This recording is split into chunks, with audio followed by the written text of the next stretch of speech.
नमस्कार। PP news line के prime time में आप सबका स्वागत। मैं हूं रजनी अनुभव। आइए सबसे पहले नजर डालते हैं अब तक की प्रमुख सुर्खियों पर। उपराज्यपाल ने कोरोना की तीसरी लहर पर काबू पाने के लिए टेस्टिंग और ट्रेसिंग पर बढ़ावा देने के लिए दिए निर्देश। विहिप और बजरंग दल के कार्यकर्ताओं ने पुंछ स्थित श्री बुड्ढा अमरनाथ जी के किए दर्शन। सुचेतगढ़ के ऑक्ट्रॉय पोस्ट पर सीमा प्रहरियों की कलाइयों पर स्कूली बच्चों द्वारा बेची गई राखियां सजी हुई दिखाई दी। और मशीन दोमाना में शराब की दुकान खोलने का विरोध कर रहे लोगों ने किया पुलिस दल पर हमला। 16 लोगों को खिलाफ किया गया मामला दर्ज। अब समाचार विस्तार से। पहले एक नजर आज के मुद्दे पर।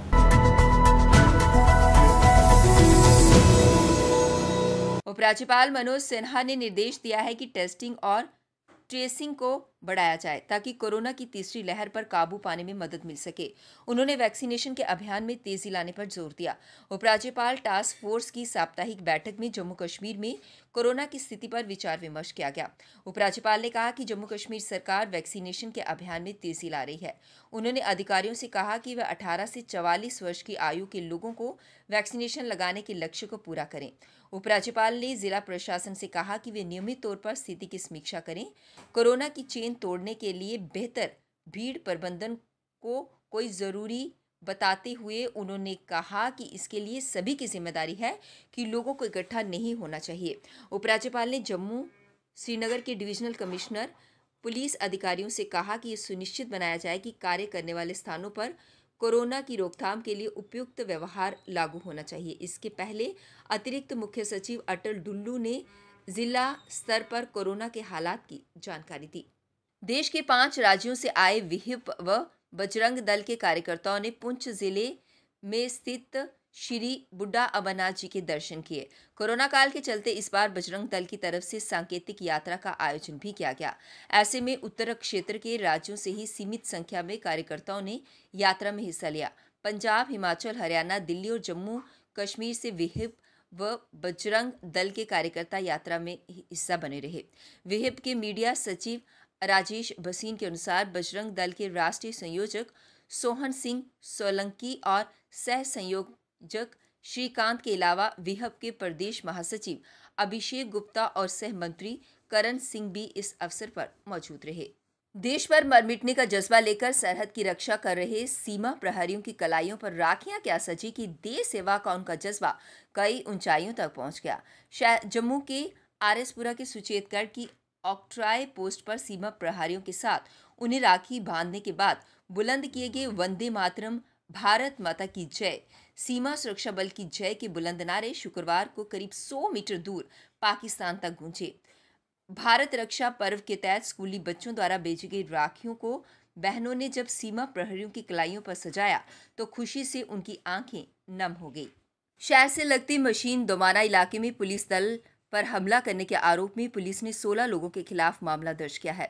इलाके में शराब की दुकान खोले जाने के विरोध कर रहे लोगों ने इस हमले में एसएचओ दोमाना महेश शर्मा के हाथ पर भी चोट लगी थी, जिसमें पुलिस ने 3 महिलाओं व एक सेवानिवृत्त प्रिंसिपल को भी आरोपित बनाया है।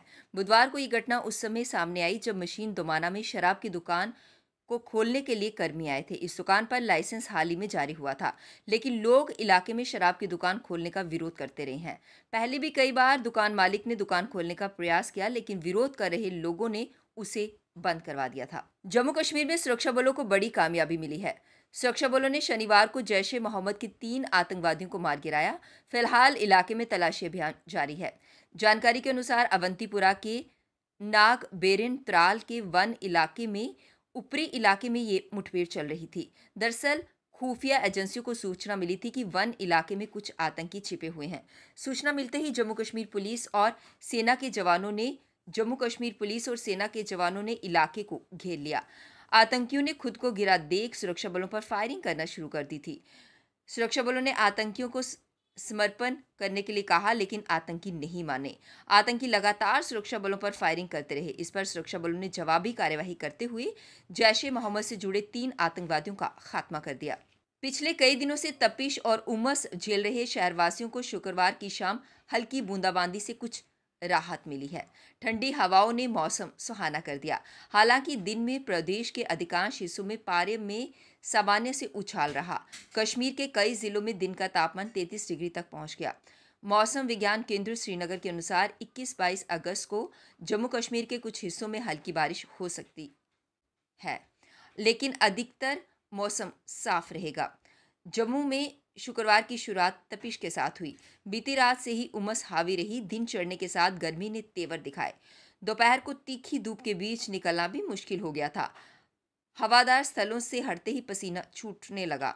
इंसानों के साथ जीव जंतु भी बेहाल रहे, लेकिन शाम को अचानक मौसम बदल गया। बादलों की गड़गड़ाहट के साथ जम्मू के कई हिस्सों में बूंदाबांदी हुई।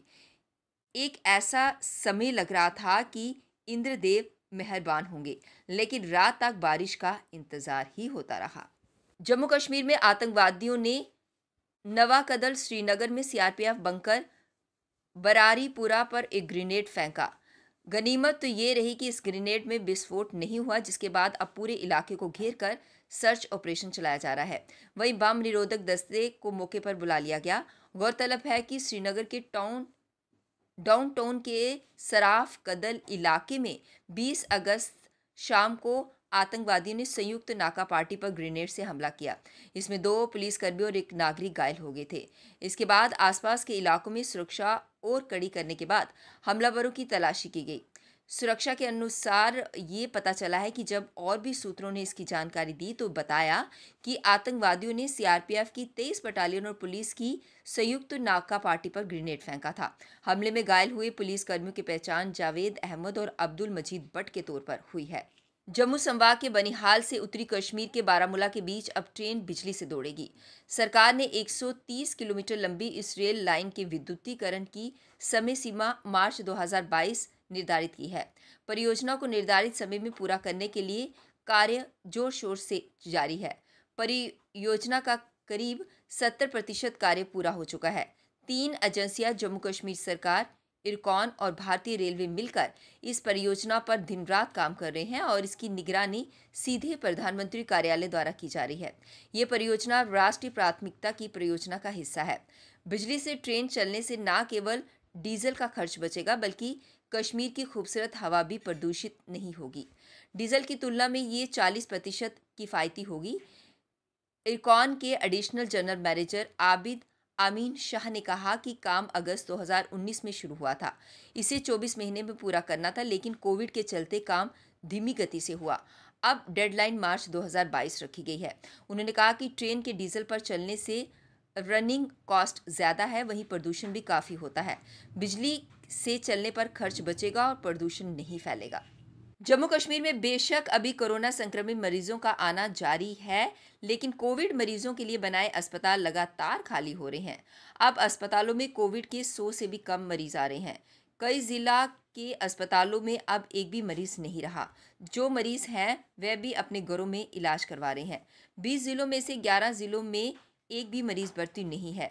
नेशनल हेल्थ मिशन से मिले आंकड़ों के अनुसार इस समय जम्मू कश्मीर में सिर्फ 93 मरीज ही विभिन्न अस्पतालों में भर्ती हैं। इसमें 12 मरीज जम्मू जिले के 3 अस्पतालों राजकीय मेडिकल कॉलेज, डीआरडीओ और गांधीनगर के जच्चा बच्चा अस्पताल में भर्ती हैं। इसके अलावा जीएमसी डोडा में 9, जीएमसी राजौरी में 4, जिला अस्पताल किश्तवाड़ में 1, जिला अस्पताल पुंछ में 1 मरीज भर्ती है। इसके अलावा नारायणा अस्पताल में 9 मरीज भर्ती हैं। रामबन, उधमपुर, कठुआ और सांबा जिलों में एक भी अस्पताल कोविड का मरीज वहां पर भर्ती नहीं है। इन जिलों में जो भी कोविड के मरीज हैं वे अपने घरों में ही इलाज करवा रहे हैं।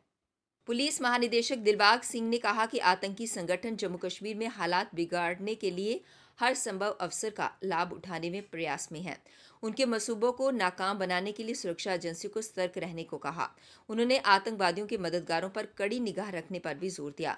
वह दक्षिण कश्मीर के कुलगाम में सेना, सीआरपीएफ और पुलिस के संबंधित अधिकारियों की बैठक में कानून व्यवस्था और सुरक्षा परिदृश्य का जायजा ले रहे थे। डीजीपी ने संबंधित अधिकारियों को बचे खुचे आतंकियों की सफाई के लिए आतंकरोधी अभियानों में तेजी लाने को कहा। जिस भी इलाके में आतंकी ठिकाना होने का संदेह हो वहां औचक घेराबंदी कर सघन तलाशी ली जानी चाहिए। सभी सुरक्षा एजेंसियों को अपना खुफिया तंत्र मजबूत बनाकर आपस में सभी जरूरी सूचनाओं को त्वरित आदान प्रदान करना चाहिए। अब वक्त हो चला एक ब्रेक का, मिलते हैं ब्रेक के बाद। मजबूती की पहचान ACC cement, messrs Bishandas Jaswal and sons, authorised stockist, ACC cement, 45 transport Nagar, Jammu. Break के बाद बढ़ते हैं अगली खबर की तरफ। बिजली विभाग के खिलाफ गोविंदपुरा के लोगों ने जोरदार प्रदर्शन किया। उन्होंने कहा कि इसको लेकर कई बार आला अधिकारियों से बातचीत भी की गई, लेकिन उनकी सुध लेने कोई नहीं आया। इसी को लेकर उन्होंने जोरदार प्रदर्शन किया और कहा कि अगर उनकी ये मांग पूरी नहीं हुई तो वे आने वाले दिनों में और भी उग्र प्रदर्शन करेंगे, जिसका जिम्मेदार बिजली विभाग होगा। ऐसा एरिया है चट्ठे का, गोविंदपुरा का, जम्मू कैंट की ward number 3, ward number 4, ward number 5 और कुछ चट्ठे का एरिया कि हमारे यहाँ पर बिजली रात को आती ही नहीं है। कई बार बिजली चले जाए पूरी हम वेट करते रहते हैं, बच्चों को पंखियां झोलते रहते हैं। हमारा पूरा सिस्टम जो है ये बिजली डिपार्टमेंट की वजह से जो है वो डिस्टर्ब हो गया है और हम आज यहाँ तब तक धरना लगाएंगे जब तक हमें आश्वासन नहीं दिया जाएगा कि हमारी बिजली की समस्या। अखिल भारतीय विद्यार्थी परिषद के जम्मू कश्मीर प्रदेश मंत्री की अगुवाई में प्रेस वार्ता संबोधित की गई, जिसमें उन्होंने कहा कि जम्मू कश्मीर में अखिल भारतीय विद्यार्थी परिषद द्वारा एक गांव एक तिरंगा के तहत पूरे प्रदेश में तिरंगा फहराया गया। और उन्होंने कहा कि जो लोग ये कहते थे कि 370 हटने के बाद कोई तिरंगा उठाने वाला नहीं बचेगा, ये उनके मुंह पर एक बड़ा तमाचा है। कश्मीर के अंदर कोई भी तिरंगा झंडा उठाने वाला नहीं होगा। उन लोगों के मुंह पर एक प्रत्यक्ष तौर पर एक बहुत बड़ा तमाचा है कि आज इतने बड़ी मात्रा में जम्मू कश्मीर का युवा इस समय भारत का झंडा उठाकर आज कदम से कदम मिलाकर आज चल रहा है, जो अपने आप में एक हिस्टोरिकल चीज़ है कि आज आज़ादी के 75 वर्ष, जो 15 अगस्त के अवसर पर आज़ादी के 75 वर्ष के अंदर हम लोग जो प्रवेश किए हैं, तो एक इतने बड़े महास्तर पर विद्यार्थी परिषद के कार्यकर्ताओं ने समाज के साथ मिलकर एक बहुत बड़ी मात्रा में कार्य। वार्ड नंबर 22 के कॉर्पोरेटर जयदीप शर्मा की देखरेख में जेएमसी द्वारा गली नालियों का काम शुरू करवाया गया। शासी नगर के लोगों की काफी समय से ये मांग थी, जिसे पूरा किया गया। हमारे अभी मेरी डबल साहब से बात हो रही थी, कह रहे थे कि बहुत जल्दी जयदीप जी आपका और भी इसी मंथ के अंदर और आने वाले मंथ के अंदर काफी काम हम लोग टेंडर पर कर देंगे।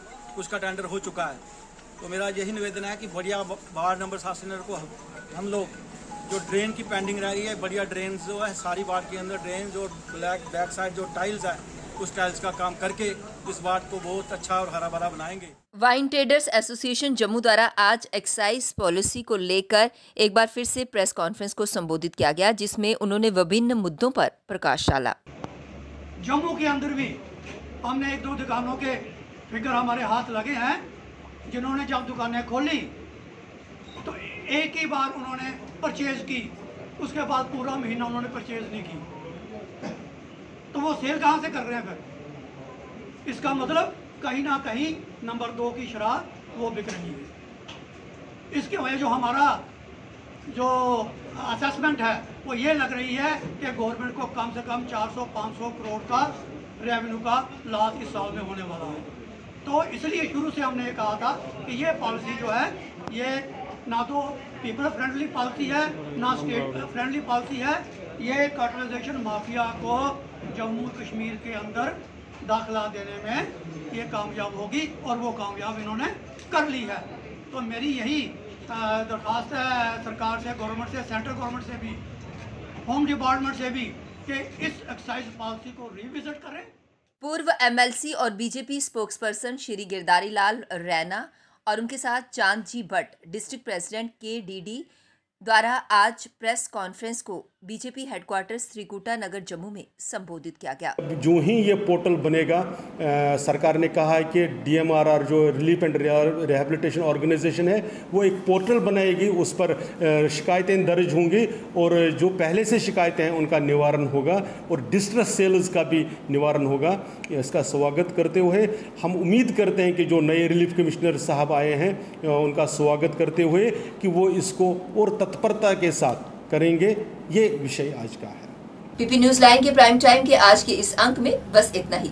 मुझे और मेरी पूरी टीम को दीजिए इजाजत और आप देखते रहिए पीपी न्यूज लाइन। नमस्कार। जम्मू में आई टेस्टिंग की साइंटिफिक और मॉडर्न टेक्नोलॉजी के लिए हमेशा याद रखें जेम ऑप्टिशियंस, जहां पर रखा जाता है आपकी हर जरूरत का ख्याल। Gem opticians with the facility of eye exercise, A scan biometry, pachymetry और ऑटोमेटेड फील्ड एनालाइजर। और हाँ, हमारे यहाँ बढ़िया क्वालिटी के ब्रांडेड स्पेक्टिकल्स, सनग्लासेस और कॉन्टेक्ट लेंसेज मिलते हैं। आपका भरोसेमंद एक ही नाम, gem opticians, Gandhinagar. Gem opticians, Nai Basti. Gem opticians, Amphalla. Gem opticians, Trikuta नगर।